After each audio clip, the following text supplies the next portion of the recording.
Hello students, આજે આપણે ધોરણ 11 ના ચેપ્ટર નંબર 6 ના લેક્ચર નંબર 6 માં વનસ્પતિમાં આવેલા પેશી તંત્રનો આપણે અભ્યાસ કરવાનો છે.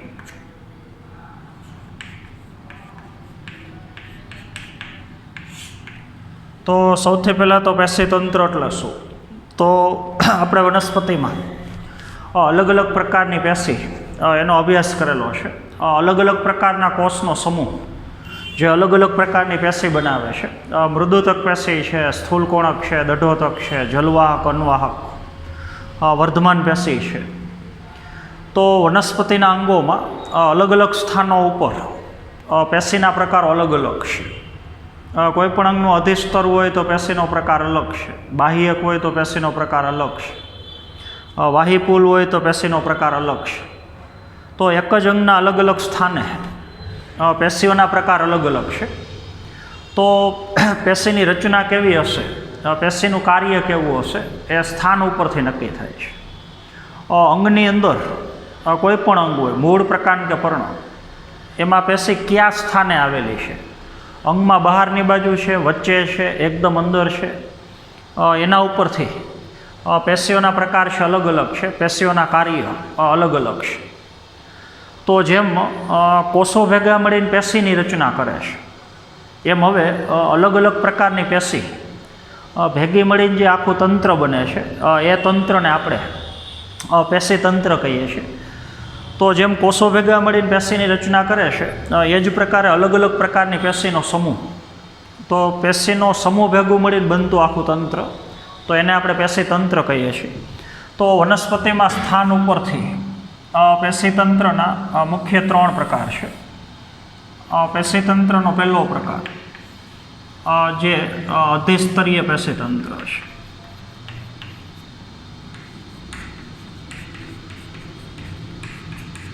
વનસ્પતિનું કોઈ પણ અંગ હોય, મૂળ હોય, પ્રકાંડ હોય, પર્ણ હોય, એનું સૌથી બહારની બાજુ આવેલું પેશી તંત્ર જે અધિસ્તરીય પેશી તંત્ર છે. તો અધિસ્તરીય પેશી તંત્રની અંદર કયા કયા ભાગો છે એની આપણે હમણાં ચર્ચા કરીએ છીએ. પેશી તંત્રનો બીજો પ્રકાર છે આધાર પેશી તંત્ર. આધાર પેશી તંત્ર ન કેવું હોય તો એને તમે આધારોતક પેશી તંત્ર કહી શકો,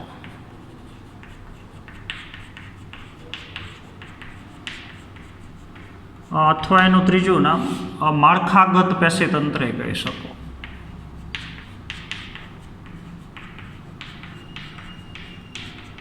અથવા એને તમે મૂળભૂત પેશી તંત્ર કહી શકો.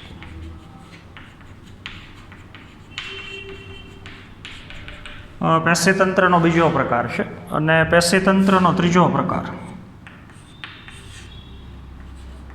જે સંવાહક પેશી તંત્ર, અથવા એને સીધું વાહક પેશી તંત્ર કહી શકો. તો વનસ્પતિનું કોઈ પણ અંગ હોય, મૂળ હોય, પ્રકાંડ હોય, પર્ણ હોય, એ મૂળ, પ્રકાંડ, પર્ણનો આપણે જ્યારે આડો છેદ લઈને માઇક્રોસ્કોપમાં જોતા હોય તો એ અંગની આંતરિક રચનામાં ઘણા બધા પ્રકારની પેશી છે. એ પેશી ભેગી મળી અને 3 પ્રકારના પેશી તંત્ર બનાવે છે. તો આપણે 3 અંગનો આડો છેદ બતાવીએ છીએ સમજવા માટે. તો એના ઉપરથી આપણે સમજીએ અલગ અલગ પ્રકારના પેશી તંત્ર. તો આજના પીરિયડની અંદર ખાસ કરીને આપણે અધિસ્તરીય પેશી તંત્ર અને આધાર પેશી તંત્ર, આ 2 પેશી તંત્રનો અભ્યાસ કરવાનો છે. પછીના પીરિયડમાં આપણે વાહક પેશી તંત્રની વાત કરશું. આપણે એક જ છેદની અંદર મૂળ અને પ્રકાંડનો બેયનો આડો છેદ બતાવીએ છીએ. પહેલાં તો છેદનું એંગલ કઈ રીતથી છે એ આપણે થોડું સમજીએ. દાખલા તરીકે મૂળ કે પ્રકાંડ એને આપણે આડું કાપેલું છે. સમજ માટે આપણે લેવાનું છે. આ ભાગ મૂળે છે અને પ્રકાંડે છે, એટલે મૂળ હોય કે પ્રકાંડ હોય એનો આપણે આડો છેદ લઈ આડી બ્લેડ પસાર કરીએ. એકદમ પાતળો છેદ લઈને માઇક્રોસ્કોપમાં જોઈએ તો આ રીતથી આપણને ભાગ દેખાશે, તો એનો આડો ભાગ છે. બીજું, આપણે જે આકૃતિ બતાવવાના છીએ એ મૂળ અથવા પ્રકાંડનો આટલો અડધો ભાગ જ બતાવશું. અડધો ભાગ બતાવશું અને અડધો ભાગ સામે આપણે એ જ રીતે સમજી લેવાનો. બીજું જે અડધો ભાગ બતાવીએ છીએ એના બે ભાગ કરશું આપણે. એક ભાગ મૂળ માટે બતાવશું ને એક ભાગ પ્રકાંડ માટે બતાવશું, અને ભેગો આપણે પર્ણનો આડો છેદે બતાવીએ છીએ. તો એ રીતથી આખી આકૃતિ આપણે સમજવાની છે.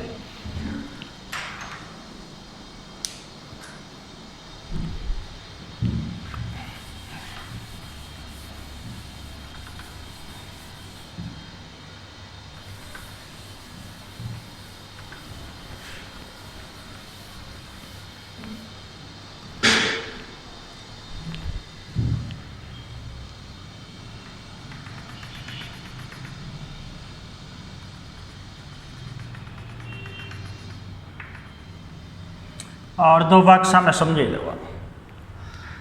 તો સૌથી પહેલાં તો મૂળ હોય કે પ્રકાંડ હોય, એમાં સૌથી બહારની બાજુનું સ્તર જે અધિસ્તર છે, તો અત્યારે આપણે જે કોષોનું સ્તર બતાવીએ છીએ એ અધિસ્તર છે.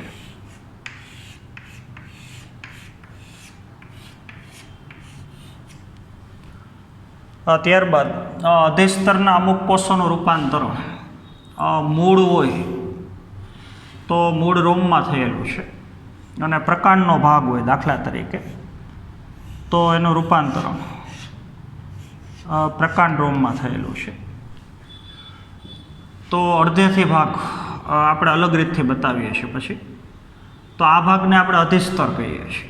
અધિસ્તરની નીચે આવેલું કોષોનું એક સ્તર જે હોય અથવા ન પણ હોય, તો એને તમે અધોસ્તર કહી શકો.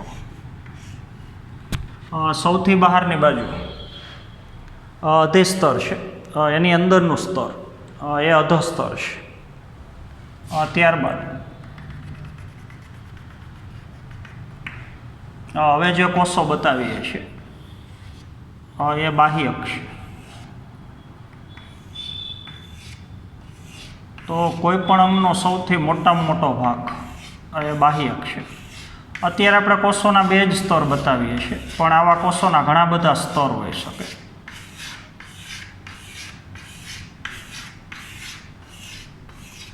તો આખી રચના બહુસ્તરીય છે.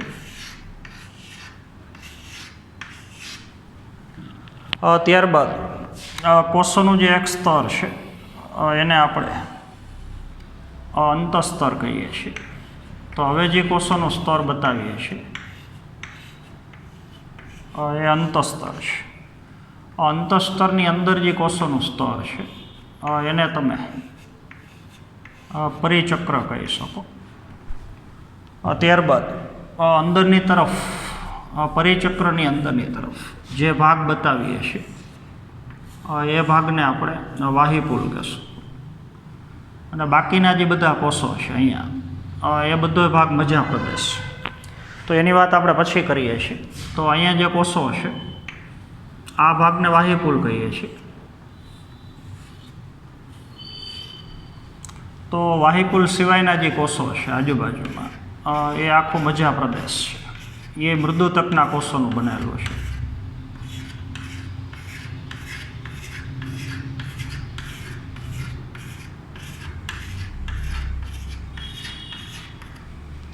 તો આખી રચના સળંગ સમજવાની છે આપણે.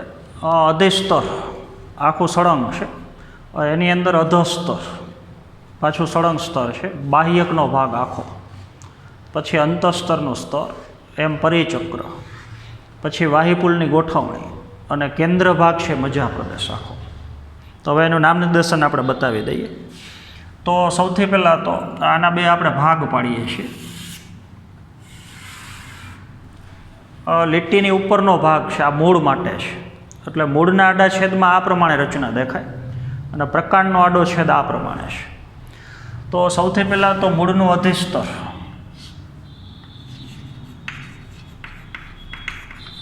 એને તમે મૂલાધિસ્તરે કહી શકો.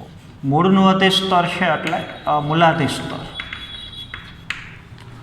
મૂલાધિસ્તરના અમુક કોષોનું રૂપાંતરણ એક કોષી રચના છે, આવી લંબાયેલી નલિકામાંથી હશે, તો એને તમે મૂળ રોમ કહી શકો, અથવા અધિસ્તરીય રોમે કહી શકો. એમાં પ્રકાંડનું સૌથી બહારનું સ્તર, તો એને ફક્ત તમે અધિસ્તર જ કહી શકો. બીજું, પ્રકાંડના અધિસ્તર ઉપર મીણનું આખું જાડું આવરણ હોય, પાણી માટે અપ્રવેશશે, તો એ ભાગને તમે ક્યુટિકલ કહી શકો. તો પ્રકાંડના અધિસ્તર ઉપર ક્યુટિકલ એ હાજર છે. પ્રકાંડના અધિસ્તરમાંથી અમુક બહિરુદ્ધ ભેદ લંબાયેલા છે બહાર, એને તમે પ્રકાંડ રોમ કહી શકો. મૂળના અધિસ્તરમાંથી અધિસ્તરીય રોમ સર્જાય તો એને તમે મૂળ રોમ કહી શકો. અને પ્રકાંડના અધિસ્તરમાંથી રોમ સર્જાય તો એને પ્રકાંડ રોમ કહી શકો. તો આટલી જે રચના આપણે દર્શાવી છે, અધિસ્તરના કોષો છે, પછી એમાં ક્યુટિકલનું સ્તર છે, મૂળ રોમ છે, પ્રકાંડ રોમ છે, પછી પ્રકાંડ હોય તો શરૂઆતના પ્રકાંડમાં અધિસ્તરની અંદર આજીવન નહીં પણ શરૂઆતના અમુક સમયમાં ભેગા વાયુરંધ્ર આવેલા હોય તો વાયુરંધ્ર, તો ઘણી બધી રચનાઓ અધિસ્તર અને તેની સાથે સંકળાયેલી અલગ અલગ રચના. અધિસ્તર તો છે જ, પણ એની સાથે સંકળાયેલી રચના મૂળ રોમ છે, પ્રકાંડ રોમ છે, વાયુરંધ્ર છે, ક્યુટિકલ છે. ક્યુટિકલ એટલે આખું મીણનું આવરણ. તો એ બધું ભેગું મળીને જે આખું તંત્ર બન્યું એને કહેવાય અધિસ્તરીય પેશી તંત્ર. તો પહેલું તંત્ર એ અધિસ્તરીય પેશી તંત્ર છે. ત્યારબાદ અંદરની તરફ તો અધિસ્તરીય પેશી તંત્રની અંદર કેટલી રચનાનો સમાવેશ થાય. તો એક તો અધિસ્તર આવશે, અધિસ્તરની સાથે સંકળાયેલા વાયુરંધ્ર આવશે. પ્રકાંડ હોય તો વાયુરંધ્ર હોય, પાછું મૂળમાં ન હોય. પર્ણના અધિસ્તરમાં પાછા વાયુરંધ્ર હોય. તો અધિસ્તર, વાયુરંધ્ર, અધિસ્તરમાંથી સર્જાતા રોમ, મૂળ રોમ, પ્રકાંડ રોમ, પર્ણ હોય તો પર્ણ રોમ, એ બધી રચના, ક્યુટિકલનું સ્તર, એ આખું તંત્ર એને કહી શકો અધિસ્તરીય પેશી તંત્ર. ખાલી કોષોનું સ્તર જ લ્યો તો એ અધિસ્તર છે, પણ એની હારે સંકળાયેલી બધી રચનાઓ ભેગી લઈ લ્યો તો આખું થઈ ગયું અધિસ્તરીય પેશી તંત્ર. તો સૌથી પહેલું તંત્ર અધિસ્તરીય પેશી તંત્ર છે. બીજું મૂળ હોય, પ્રકાંડ હોય, પર્ણ હોય, એની અંદર આવેલા જે વાહીપુલ છે, તો વાહીપુલ એટલે જલવાહક અને અન્વાહકનો સમૂહ. તો આપણને ખબર છે વનસ્પતિમાં બે પ્રકારની વાહક પેશી છે, જલવાહક અને અન્વાહક. તો જલવાહક અને અન્વાહક ભેગા મળવાથી બનતો આખો એકમ, આ જે આપણે એકમ બતાવેલો છે એમાં અડધા ભાગની અંદર જલવાહક છે અને અડધામાં અન્વાહક છે, તો એને કહી શકો વાહીપુલ. અને બધાય વાહીપુલનો સમૂહ તો એને કહી શકો વાહક પેશી તંત્ર. તો એ કોઈ પણ અંગનું ત્રીજા ક્રમનું તંત્ર છે, સંવાહક પેશી તંત્ર. બરોબર સમજવાનું છે. અધિસ્તર અને એની સાથે સંકળાયેલી રચનાઓ તો આખું તંત્ર થઈ ગયું અધિસ્તરીય પેશી તંત્ર. બીજું કોઈ પણ અંગની અંદર આવેલા બધા વાહીપુલ લઈ લ્યો. દાખલા તરીકે આ અંગમાં 10 વાહીપુલ છે, તો 10 વાહીપુલ એટલે એ અંગમાં આવેલી બધી જલવાહક અને અન્વાહક એનો આખો સમૂહ તો ત્રીજા ક્રમનું તંત્ર સંવાહક પેશી તંત્ર અથવા થઈ ગયું વાહક પેશી તંત્ર. હવે આધાર પેશી તંત્ર. કદની દૃષ્ટિએ કોઈ પણ અંગનું સૌથી મોટામાં મોટું પેશી તંત્ર આધાર પેશી તંત્ર. તો ફક્ત બે રચનાઓ, એક અધિસ્તર અને અંદર આવેલા વાહીપુલ, એ બેને બાદ કરી નાખો એટલે કે બે તંત્ર બાદ થઈ ગયા. તો બાકીની વધેલી સમગ્ર રચનાઓ તો એની અંદર પહેલું સ્તર આવશે અધસ્તર. અધસ્તરની અંદરનો ભાગ એટલે મુખ્ય બાહ્યક, એની અંદરનું સ્તર એટલે અંતસ્તર, અંતસ્તરની અંદર પરિચક્ર. બીજું પરિચક્રની અંદર આવેલો મૃદુતકના કોષોનો વિસ્તાર, આ આખો. તો આ જે કેન્દ્ર ભાગ છે અહીંયા વાહીપુલનું આખું ચક્ર છે, આમ ઘણા બધા વાહીપુલ. તો આ જે વચ્ચેનો ભાગ છે એને તમે મજ્જા પ્રદેશ અથવા એને તમે ગૌર પ્રદેશ કહી શકો. બીજું વચ્ચેનો ભાગ મૃદુતકનો મજ્જા પ્રદેશ છે, અને મજ્જા પ્રદેશમાંથી બે વાહીપુલની વચ્ચે જે મૃદુતકના કોષોના કિરણો લંબાયેલા છે ફરતી બાજુ, એને તમે મજ્જા કિરણ કહી શકો. તો બધાય ભાગો ભેગા મળી અને બનતું તંત્ર. અધિસ્તરની નીચેનું અધસ્તર, બાહ્યક, અંતસ્તર, પરિચક્ર, મજ્જા પ્રદેશ અને મજ્જા કિરણ, આટલા ભાગો ભેગા મળી અને બનતું આખું તંત્ર તો કહી શકો આધાર પેશી તંત્ર. તો હવે એક પછી એક પેશી તંત્ર આપણે સમજીએ. તો સૌથી પહેલું પેશી તંત્ર જે અધિસ્તરીય પેશી તંત્ર છે. આ જ રીતથી આપણે પર્ણનો આડો છેદ બતાવીએ. પર્ણમાં 2 અધિસ્તર છે.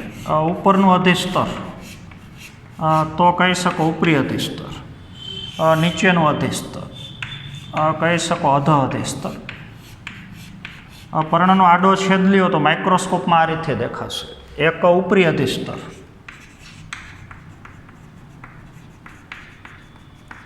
નીચેનું અધિસ્તર એટલે અધ અધિસ્તર. બીજું પર્ણની અંદર અધિસ્તરની સાથે સંકળાયેલા રોમ, તો એને તમે પર્ણરોમ કહી શકો. બીજું અધિસ્તરની સપાટી ઉપર આવેલું આવરણ, તો ક્યુટિકલનું સ્તર. અધિસ્તરમાં અમુક અંતરે આવેલા છિદ્ર, તો એ વાયુરંધ્ર છે.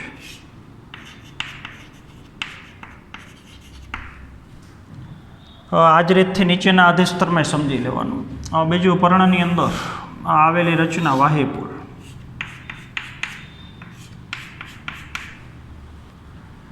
તો 2 તંત્ર થઈ ગયા. 2 અધિસ્તર પર્ણમાં, ઉપરી અધિસ્તર અને અધ અધિસ્તર, અને એની એરે સંકળાયેલી રચના, પર્ણરોમ હોય, વાયુરંધ્ર હોય, ક્યુટિકલ, આ બધું ભેગું મળીને બનતું તંત્ર તો અધિસ્તરીય પેશી તંત્ર.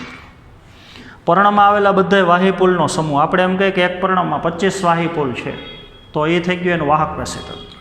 તો હવે 2 અધિસ્તરની વચ્ચે આવેલો વાહિપુલ સિવાયનો ભાગ, તો એક જ સરખા મૃદુતકના કોષોનો બનેલો ભાગ, બસ એ થઈ ગયું પર્ણનું આધાર પેશી તંત્ર. તો વચ્ચેનો જે ભાગ છે એ થઈ ગયું એનું આધાર પેશી તંત્ર. એની વાત પછી આપણે કરીએ છીએ. તો હવે સૌથી પહેલું તંત્ર જે અધિસ્તરીય પેશી તંત્ર છે, તો એ ખાસ આપણે સમજવાનું છે.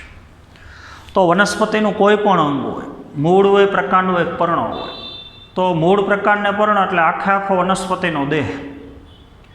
તો આખા દેહનું સૌથી બહારની બાજુનું તંત્ર, મૂળનું સૌથી બહારનું તંત્ર, પ્રકાંડનું સૌથી બહારનું તંત્ર અને પર્ણનું સૌથી બહારનું તંત્ર. તો સમગ્ર વનસ્પતિ દેહને ફરતી બાજુથી ઘેરીને આવેલું બહારની બાજુનું પેશી તંત્ર એટલે થઈ ગયું અધિસ્તરીય પેશી તંત્ર. જેમ આપણા શરીરમાં સૌથી બહારની બાજુ ચામડીનું સ્તર છે, આપણે હાથનો આડો છેદ લઈએ તો સૌથી બહારની બાજુ ચામડી છે, એમ મૂળ, પ્રકાંડ અને પર્ણ એમાં ઘેરીને આવેલું ફરતી બાજુનું પહેલું આવરણ એ અધિસ્તરીય પેશી તંત્ર છે. તો એ અધિસ્તરીય પેશી તંત્રની અંદર કઈ રચનાઓનો સમાવેશ થાય, 3 અંગ માટે આપણે ભેગું લઈએ છીએ. તો એક તો મૂળ હોય, પ્રકાંડ હોય, પર્ણ હોય, એમાં આવેલા અધિસ્તરના કોષો, એટલે અધિસ્તર તો આવશે જ, પણ અધિસ્તરની સાથે સંકળાયેલી બીજી રચનાઓ, મૂળ રોમ છે, પ્રકાંડ રોમ છે, પર્ણ રોમ છે, વાયુરંધ્ર છે, ક્યુટિકલનું આવરણ છે. તો આ બધી રચનાઓ ભેગી મળી અને બનતું આખું તંત્ર તો કહી શકો અધિસ્તરીય પેશી તંત્ર. હવે અધિસ્તરીય પેશી તંત્રની અંદર જે અધિસ્તરના કોષો છે 3 અંગમાં, તો એની આપણે થોડી રચના સમજીએ છીએ. 3 અંગમાં અધિસ્તરના કોષો, તો 1-2 કોષોને આપણે મોટા કરીને બતાવીએ છીએ. તો અધિસ્તરના કોષો એક તો લાંબા કોષો છે, 1-2 કોષો આપણે બતાવીએ છીએ. 3 અંગમાં અધિસ્તરની અંદર અધિસ્તરના કોષો લાંબા છે. બાહ્ય સપાટી જુઓ તો આમ ગોળ આકાર છે, એટલે કોષો નળાકાર છે. તો કોષો લાંબા, નળાકાર, પીપ આકારના છે. સ્ટીલનું જે આપણે પીપ આવે, વગાડવાનો જે ઢોલ હોય છે, એના જેવો કોષનો આકાર છે. તો કોષો લાંબા છે, નળાકાર છે, પીપાકારના છે. કોષોની ફરતી બાજુ સેલ્યુલોજની બનેલી પાતળી કોષ દિવાલ છે અને કોષોની અંદર મોટું કદ ધરાવતી રસધાની છે. તો રસધાનીનું કદ બહુ મોટું છે, તો કોષની અંદર કોષરસનો વિસ્તાર એ ઓછો છે. તો અધિસ્તરના કોષોમાં ઓછા પ્રમાણમાં કોષરસ છે અને મોટા કદની રસધાની છે. ફરતી બાજુ સેલ્યુલોજની બનેલી પાતળી દિવાલ છે. બીજું, અધિસ્તરના કોષો ગીચોગીચ ગોઠવાયેલા છે. કોઈ પણ અંગનું અધિસ્તર લ્યો તો બે કોષોની વચ્ચે આંતરકોષીય અવકાશ નથી, તો કોષોની ગોઠવણી ગીચોગીચ થયેલી છે. તો આવા સ્તરને આપણે અધિસ્તર કહીએ છીએ. ત્યારબાદ બે અંગોનું અધિસ્તર, પ્રકાંડનું અધિસ્તર અને પર્ણનું અધિસ્તર. એના ઉપર મીણનું એક પાણી માટે અપ્રવેશશીલ આવરણ છે, તો એને આપણે ક્યુટિકલનું સ્તર કહીએ છીએ. તો પ્રકાંડના અધિસ્તર ઉપર અને પર્ણના અધિસ્તર ઉપર મીણનું જાડું સ્તર હોય છે અને એ સ્તરને આપણે ક્યુટિકલ કહીએ છીએ. તો એ ક્યુટિકલનું સ્તર પ્રકાંડ અને પર્ણની સપાટી ઉપરથી પાણીનો વ્યય અટકાવે છે, કારણ કે ક્યુટિકલનું સ્તર પાણી માટે અપ્રવેશીય છે. તો આવું ક્યુટિકલનું સ્તર મૂળના અધિસ્તર ઉપર ગેરહાજર છે. તો આપણને ખબર છે મૂળના કોષો જમીનમાંથી ખનિજ દ્રવ્ય પાણીનું શોષણ કરે છે. જો અહીં ક્યુટિકલનું સ્તર હાજર હોય તો મૂળના કોષો પાણીનું શોષણ ન કરી શકે. તો મૂળના અધિસ્તર ઉપર ક્યારેય ક્યુટિકલ ન હોય. બે જે હવાઈ અંગો છે પ્રકાંડ અને પર્ણ, તો એના અધિસ્તરની સપાટી ઉપર પાણીનો વ્યય ઘટાડવા માટે ક્યુટિકલનું સ્તર આવેલું છે. બીજું, બે અંગો પર્ણ અને પ્રકાંડ, એમાં ખાસ કરીને પર્ણ, એના અધિસ્તરમાં વિશિષ્ટ પ્રકારના છિદ્ર છે અને જે છિદ્રને આપણે વાયુરંધ્ર કહીએ છીએ. તો વાયુરંધ્ર પર્ણના અધિસ્તરમાં આજીવન હોય છે, જન્મથી શરૂ કરી અને પર્ણના મૃત્યુ સુધી. પણ પ્રકાંડના અધિસ્તરમાં વાયુરંધ્ર જ્યાં સુધી પ્રકાંડ તરુણ હોય, લીલા રંગનું હોય, ત્યાં સુધી જ હોય. પછી આપણને ખબર છે પ્રકાંડની બાહ્ય સપાટી ઉપર જાડી છાલ બને, તો પછી એમાં વાયુરંધ્ર ગેરહાજર હોય. તો આપણે ખાસ કરીને પર્ણ માટે જોઈએ છીએ. તો પર્ણના બે અધિસ્તરમાં ઉપરી અધિસ્તર હોય કે અધ અધિસ્તર હોય, એમાં આવેલા વિશિષ્ટ પ્રકારના છિદ્ર, તો એ છિદ્રને આપણે વાયુરંધ્ર કહીએ છીએ. તો એ વાયુરંધ્રનું કાર્ય એક તો બાષ્પોત્સર્જનની ક્રિયા કરવા માટેનું છે. પર્ણમાંથી વરાળ સ્વરૂપે પાણી ગુમાવવાની ક્રિયા, તો એને આપણે ઉત્સ્વેદન અથવા બાષ્પોત્સર્જન કહીએ છીએ. તો પ્રકાંડ અને પર્ણમાં જે વિશિષ્ટ પ્રકારના છિદ્ર છે વાયુરંધ્ર, એ એક તો બાષ્પ સ્વરૂપે પાણી ગુમાવે છે, બાષ્પોત્સર્જનની ક્રિયા, ઉત્સ્વેદનની ક્રિયા કરે છે, અને ભેગું વાત વિનિમયની ક્રિયા કરે છે. વાતાવરણ સાથે O2 અને CO2ની આપલેની ક્રિયા પણ વાયુરંધ્ર દ્વારા થાય છે. તો વાયુરંધ્રના બે કાર્ય છે, ઉત્સ્વેદન દ્વારા વરાળ સ્વરૂપે પાણી ગુમાવવાની ક્રિયા બાષ્પોત્સર્જન, અને બીજું O2 અને CO2 વાયુની આપલે કરવાની ક્રિયા, શ્વસન વાયુની આપલે કરે છે. તો એવા બે કાર્ય વાયુરંધ્ર કરે છે. હવે એકદળી વનસ્પતિના પર્ણમાં જે વાયુરંધ્ર હોય અને દ્વિદળીમાં વાયુરંધ્ર હોય, તો એની રચના થોડીક અલગ અલગ પ્રકારની છે. તો સૌથી પહેલાં તો આપણે દ્વિદળીનું વાયુરંધ્ર બતાવીએ છીએ. તો દ્વિદળીના વાયુરંધ્રમાં વચ્ચે એક છિદ્ર છે, એને તમે રંધ્ર કહી શકો. છિદ્રને ઘેરીને આવેલા બે કોષો છે. દ્વિદળીના વાયુરંધ્રની રચનામાં વચ્ચે જે છિદ્ર છે એને રંધ્ર કહેવાય. છિદ્રને ઘેરીને આવેલા વાળના દાણા જેવો આકાર ધરાવતા કોષો. એક કોષ ડાબી બાજુ છે, તો સામે એક કોષ જમણી બાજુ છે. તો એ કોષને આપણે રક્ષક કોષ કહીએ છીએ. તો દરેક વાયુરંધ્રની રચનામાં વચ્ચે એક છિદ્ર છે અને છિદ્રને ઘેરીને બે વૃકાકાર એટલે સહેજ વળાંકવાળા વાળના દાણા જેવો આકાર ધરાવતા બે રક્ષક કોષો છે. બીજું, રક્ષક કોષને ઘેરીને આવેલા અમુક કોષો. દરેક વાયુરંધ્રમાં આવા કોષો હોય જ, એ જરૂરી નથી, પણ મોટાભાગના વાયુરંધ્રમાં હોય.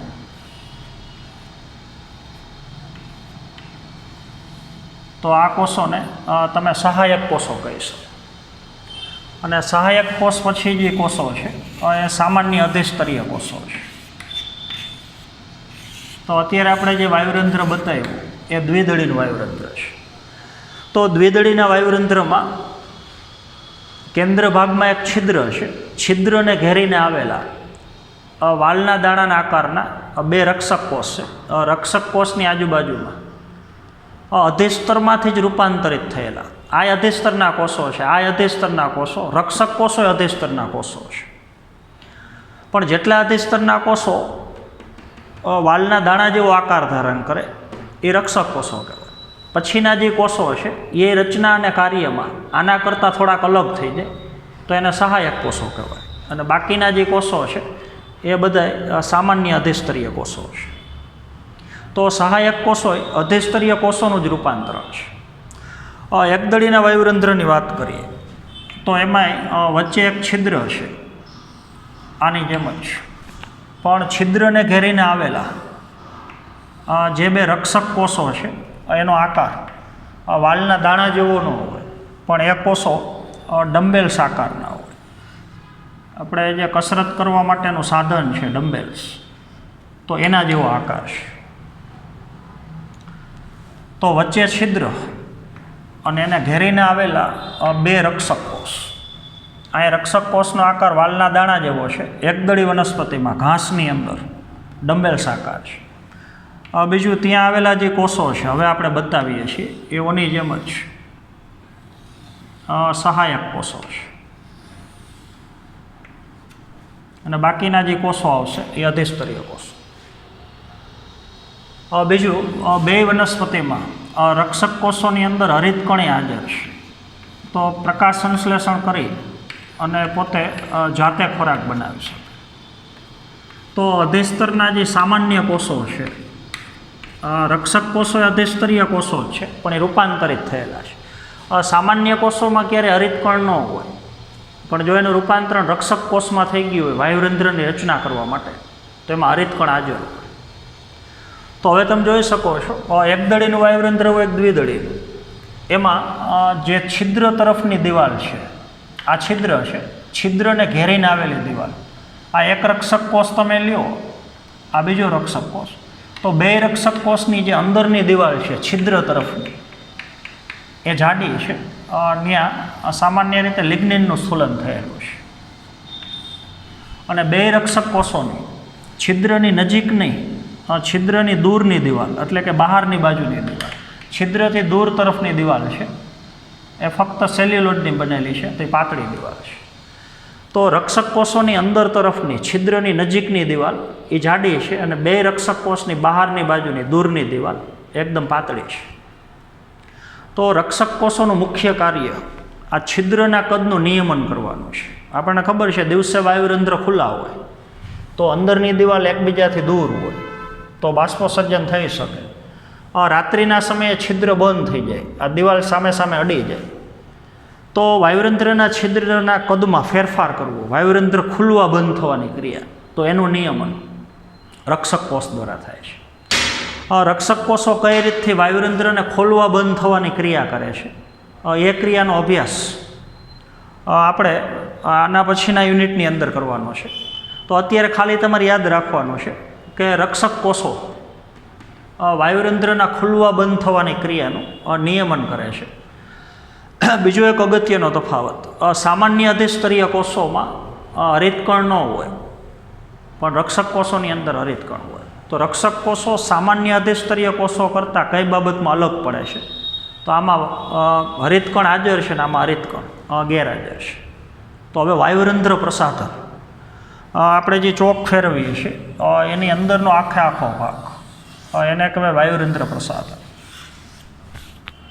વચ્ચેનું એક રંધ્ર અથવા છિદ્ર, એને ઘેરીને આવેલા રક્ષક કોષ, એને ઘેરીને આવેલા સહાયક કોષ.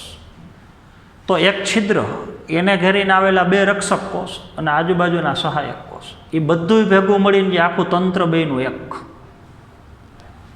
તો એ આખા તંત્રને આપણે વાયુરંધ્ર પ્રસાધન કહીએ છીએ. તો વાયુરંધ્ર પ્રસાધન એ 3 ઘટકો ભેગા મળીને બનતી આખી રચના છે.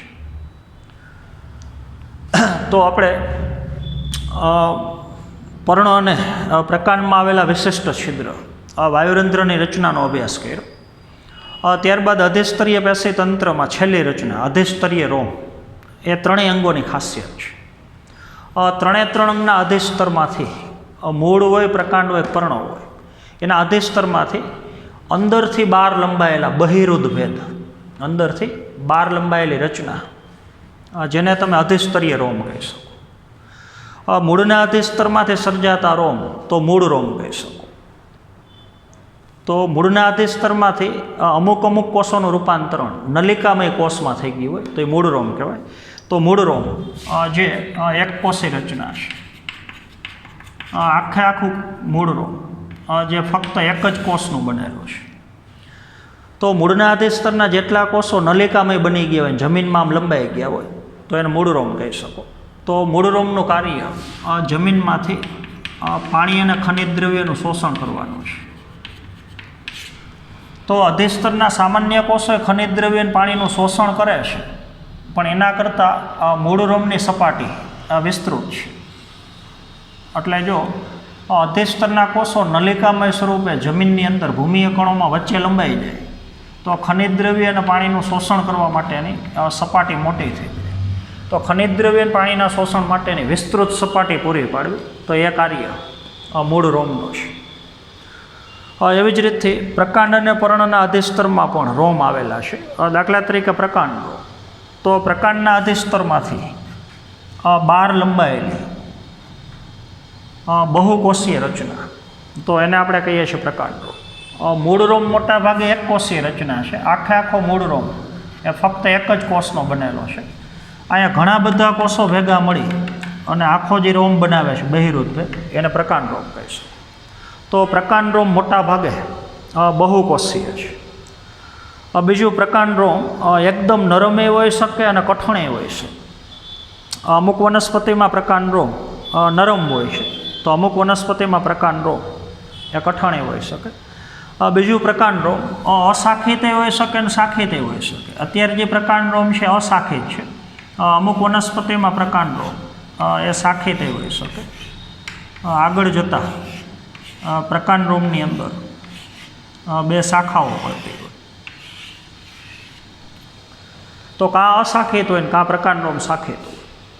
એટલે નરમે હોઈ શકે, કઠણે હોઈ શકે, અશાખિતે હોઈ શકે અને શાખિતે હોઈ શકે. ઘણી વખત પ્રકાંડ રોમના અમુક કોષોનું રૂપાંતરણ શ્લેષ્મનો સ્ત્રાવ કરતા કોષમાં થઈ ગયું હોય, તો એ કોષો બાહ્ય સપાટી ઉપર ચીકણા શ્લેષ્મનો સ્ત્રાવ કરતા હોય, ખાસ કરીને જલજ વનસ્પતિ. તો આપણે એમાં જોયું હશે પ્રકાંડની બાહ્ય સપાટી ચીકણી હોય તો એ શ્લેષ્મનો સ્ત્રાવ પ્રકાંડ રોમના કોષોએ કર્યો હોય તો પ્રકાંડ રોમના કોષો સ્ત્રાવી હોય છે. બીજું પ્રકાંડ રોમ બાષ્પોત્સર્જનની ક્રિયાને ઘટાડે છે.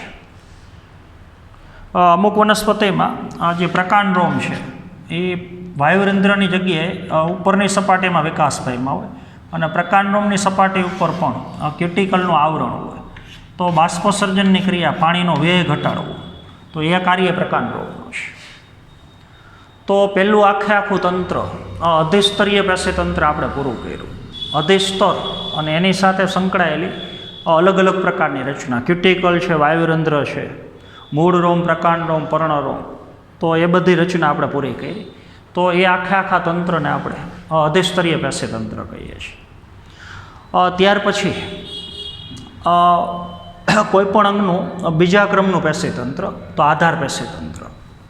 તો સૌથી પહેલાં તો આધાર પેશી તંત્ર એટલે શું એ હમણાં આપણે સમજ્યા. કોઈ પણ અંગ હોય, મૂળ હોય, પ્રકાંડ હોય, પર્ણ હોય.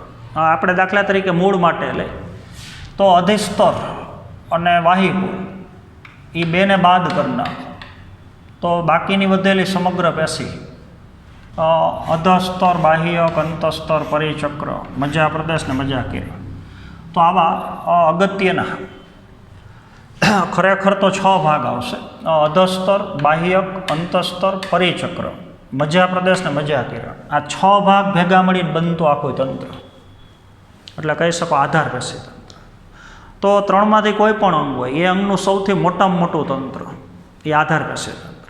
પ્રકાંડમાં એવું છે અધિસ્તર અને વાહિપુર એ બેની વચ્ચે આવેલી સમગ્ર રચનાઓ, આ બે રચનાને બાદ કરી નાખો કોઈ પણ અંગમાં, અધિસ્તરીય પેશીતંત્ર અને વાહક પેશીતંત્ર, તો એના સિવાયની વધેલી સમગ્ર રચના, તો એને કહી શકો તમે આધાર પેશીતંત્ર, આધારોતક પેશીતંત્ર. આખા અંગનું માળખું બનાવે છે, મુખ્ય તંત્ર છે, એટલે મૂળભૂત તંત્ર અથવા કહી શકો માળખાગત તંત્ર. તો જે આધાર પેશીતંત્ર છે એના અલગ અલગ ભાગો અલગ અલગ પેશીના બનેલા છે. દાખલા તરીકે અધસ્તરની વાત કરીએ તો એ સ્થૂલ કણકનું બનેલું હોય ને કાં દઢોતકનું બનેલું હોય. બાહ્યકની વાત કરીએ તો મૃદુતકનું જ બનેલું હોય. અંતસ્તરની વાત કરીએ તો મૃદુતકનું બનેલું હોય. પરિચક્રમ પાછી બે શક્યતા છે, મૃદુતકનું બનેલું હોઈ શકે ને દઢોતકે હોય.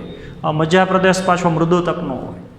તો ત્રણ પ્રકારની જે સરળ પેશી છે, મૃદુતક, સ્થૂલ કણક ને દઢોતક, એ અલગ અલગ પ્રકારની પેશી ભેગી મળી અને 6 ઘટકો ભેગા મળીને બનતું આખું તંત્ર, તો કહી શકો તમે આધાર પેશીતંત્ર. તો આધાર પેશીતંત્રમાં અલગ અલગ ભાગો સમાવિષ્ટ છે. અધસ્તર છે, બાહ્યક, અંતસ્તર, પરિચક્ર, મજા પ્રદેશ, મજા કિરણ. તો અલગ અલગ અંગોની અંદર એની જે રચના કરતી પેશી છે એના પ્રકારો અલગ અલગ છે. દાખલા તરીકે આપણે મૂળના અધસ્તરની વાત કરીએ તો એ મૃદુતકનું બનેલું હોય. એકદળી પ્રકારની વાત કરીએ તો દઢોતકનું બનેલું હોય. દ્વિદળી પ્રકારની વાત કરીએ તો પાછું સ્થૂલકણકનું બનેલું હોય. એ જે તે અંગની આપણે રચના સમજશું ત્યારે આપણે સમજવાનું છે. અત્યારે તમારે યાદ રાખવાનું છે કે આધાર પેશીતંત્રની રચના 3 પ્રકારની સરળ પેશી દ્વારા થાય છે, મૃદુતક, સ્થૂલકણક અને દઢોતક. તો એની અંદર અલગ અલગ પ્રકારના ભાગો સમાવિષ્ટ છે. પર્ણની અંદર આપણે આધાર પેશીતંત્રની વાત કરીએ તો 2 અધિસ્તરની વચ્ચે, ઉપરી અધિસ્તર અને અધ અધિસ્તર, જો આ 2 અધિસ્તર લ્યો અને એની સાથે સંકળાયેલી રચનાઓ એ બધું ભેગું કરો તો એ થઈ ગયું પર્ણનું અધિસ્તર. પર્ણમાં આવેલા બધે વાહીપુલ ભેગા લઈ લ્યો તો એ થઈ ગયું એનું વાહક પેશીતંત્ર. તો 2 અધિસ્તરની વચ્ચે આવેલો વાહીપુલ સિવાયનો જે વિસ્તાર છે, ખાલી મૃદુતકના કોષોનો બનેલો આ વિસ્તાર, એને તમે આધાર પેશીતંત્ર કહી શકો. તો એ આધાર પેશીતંત્રના કોષો મૂળભૂત રીતે મૃદુતકના કોષો છે, આ બધા કોષો. તો એમાં ફરતી બાજુ પાતળી દિવાલ છે અને અંદરની તરફ હરિતકણો હાજર છે. તો આપણને ખબર છે પર્ણના કોષમાં હરિતકણ હાજર હોય. તો 2 અધિસ્તરની